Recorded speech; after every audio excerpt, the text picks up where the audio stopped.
Allez, salut à tous. Aujourd'hui, je viens de recevoir ma nouvelle Steadicam Roxor et une de plus à notre petit attirail. Donc, je ne veux pas vous faire l'unboxing parce qu'il y a déjà plein de vidéos sur le web qui montrent un petit peu ce qu'elle contient. Moi, aujourd'hui, ce que je vais vous parler, c'est surtout des modes et comment les configurer. Et je ferai une prochaine vidéo pour vous montrer un petit peu comment aller dans les menus et modifier un petit peu la caméra. Donc tout d'abord, on nous annonce plein de bonnes choses. La seule chose dont je suis surpris, c'est que c'est du 4K 10 fps. Donc pas grand chose à faire avec 10 fps. Donc on oublie le 4K avec cette caméra. Par contre, pour le reste, en 1080 60 fps, je pense que ça devrait fonctionner parfaitement. Donc hop, je vais mettre ma caméra comme ça et on se retrouve pour le test. Donc voilà, on se retrouve pour le test. Donc c'est ce petit bouton, ici vous voyez. Il y a un petit, le petit gros en bas, celui-là, il sert pour allumer la caméra et pour modifier et enregistrer. Voilà. Et celui dessus, il sert à modifier les modes.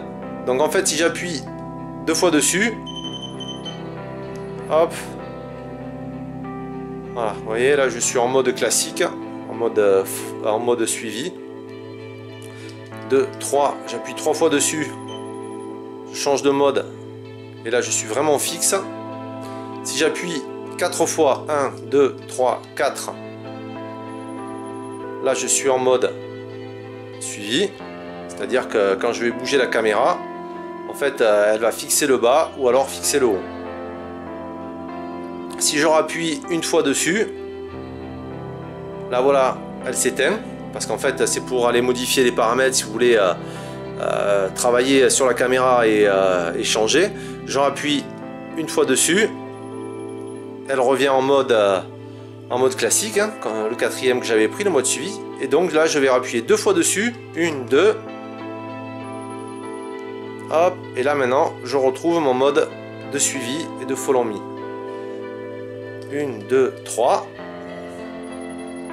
Donc là je fixe le devant. Hop. Et 1, 2, 3, 4. Et voilà, je suis en mode suivi.